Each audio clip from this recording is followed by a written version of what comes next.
ఆ కూర్చున్న 5వ నిమిషానికి మేము లోపలికి వెళ్ళిపోయాం. ఈనాటి భక్త ప్రహ్లాద, ఎస్వి రంగారావు, నరసింహస్వామి, ఆ రోజారమణి, జీవము నీవే కదా అన్న పాట అక్కడ మొదలైపోయింది. నాకు అలా వస్తూనే ఉంది ఒక్కొక్క సీను. ఇది సినిమా తీశారా లేకపోతే సాక్షాత్కారం జరుగుతోందా మాకు అర్థం కాలేని ఒక అద్భుతమైన లోపలికి వెళ్ళిపోయాం. దాదాపు ఒక 20-30 సార్లైన కళ్ళు చెమర్చే ఈ భావన, the way how you tackle, అంటే కొత్త డైమెన్షన్స్.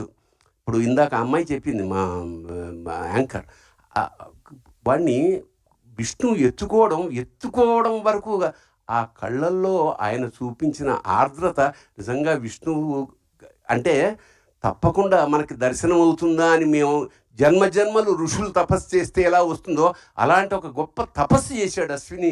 సో మీకు లభించిన అదృష్టం కాదు సార్, యావత్ ప్రపంచానికి కూడా విష్ణుమూర్తిని, నరసింహస్వామిని దర్శనం చేయించేశారు. ఆ చివరి మూమెంట్ ఏదైతే ఉందో ఆ 20 నిమిషాలు, అంటే సభాముఖంగా మేము మా పిలవడానికి కూడా కారణం ఇది పూర్వజన్మల పుణ్యం. ఈ సినిమా చూడడం యోగం అన్నమాట.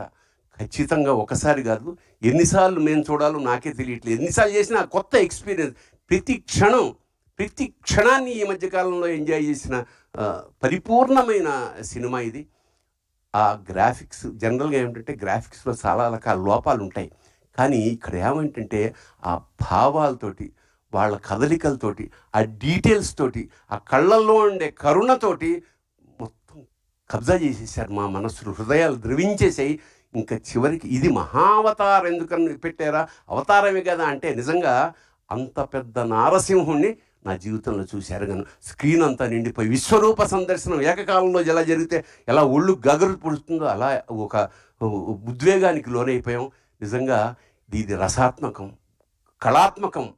ఇంకోటంటే ఒక్క విషయం చెప్పాలి, ఇది తీసిన వాళ్ళు, చేసిన వాళ్ళు, రాసిన వాళ్ళు, తీసిన వాళ్ళు, చూసిన వాళ్ళు కూడా ధన్యులే. అంత అంత అంత గొప్ప అనుభూతిని కలగజేసినగా సార్. నిజంగా ఎప్పుడో తప్ప సినిమాలకి వెళ్ళమండి, ఏదో రెగ్యులర్గా అదే వృత్తి కదా, పెద్ద సినిమా ఏం చూస్తాను అన్న అంటే మిఠాయి కుట్టువాడు మిఠాయికి షాపు తిన్నట్టు. బట్ నిన్న వెళ్ళకపోయి ఉంటే మా జీవితంలో చాలా కోల్పోయి ఉండేవాళ్ళమేమో అనిపిస్తుంది. తప్పకుండా మళ్ళా చూడాలా. అంతా అయిపోయి సార్ మేము సినిమా బయటకు వస్తుంటే మా మనగుడు కూడా వచ్చాడు, 3 ఏళ్ల వాడు. వాడిని జొన్నమిత్రులు గారు అడిగారు లిఫ్ట్లో, ఒరే నువ్వు భక్త ప్రహ్లాదుడివా నారసింహుడివా అంటే వాడు అన్నాడు. అంటే ఒక 3 ఏళ్ల వాడి మనస్సులోకి నరసింహస్వామి ఎలా ప్రవేశించేశాడో ఆశ్చర్యం వేస్తుంది.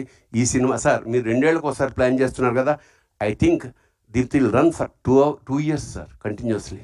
Yes, then only you have to take another project. అట్లాగా I think it's a big project ఇది lord has given you sir. I think this is the greatest opportunity of our lives. ఒక సినిమా ఒక కావ్యంలాగా, అలాగే సనాతన ధర్మాన్ని ఇంత అంటే ఎక్కువ ప్రచారం ఏమి అక్కర్లేదండి, ఒక్కసారి సినిమా చూస్తే అది గుండెల లోపలికి వెళ్ళిపోయింది. ఇలాంటి సినిమా నిర్మించిన వాళ్ళకి చెప్పాం, ఇలాంటి అవకాశం ఇచ్చిన మాకు కూడా మా జన్మలు ధన్యమయ్యేగా భావిస్తూ జై నరసింహ, జై నరసింహ, జై నరసింహ. Thank you sir. నిజంగానే మళ్ళీ 2027లో మళ్ళీ మా ముందుకు సినిమా వచ్చే వరకు కూడా దీన్ని మేము చూసి ఆస్వాదిస్తూనే ఉంటాం, అనుభూతి చెందుతూనే ఉంటాం అని అర్థమైపోతుంది ఈరోజు థియేటర్స్లో చూస్తుంటే కూడా situation. So thank you so much Bharani garu, అత్యద్భుతంగా మా ముందుకి మీ ఎక్స్పీరియన్స్ని తీసుకొచ్చినందుకు కూడా thank you so much sir. మరి ఇప్పుడు ఆలస్యం చేయకుండా జొన్నవిత్తుల గారిని మాట్లాడవలసిందిగా కోరుకుంటున్నాము sir, please. Om Namo Lakshmi నరసింహాయ.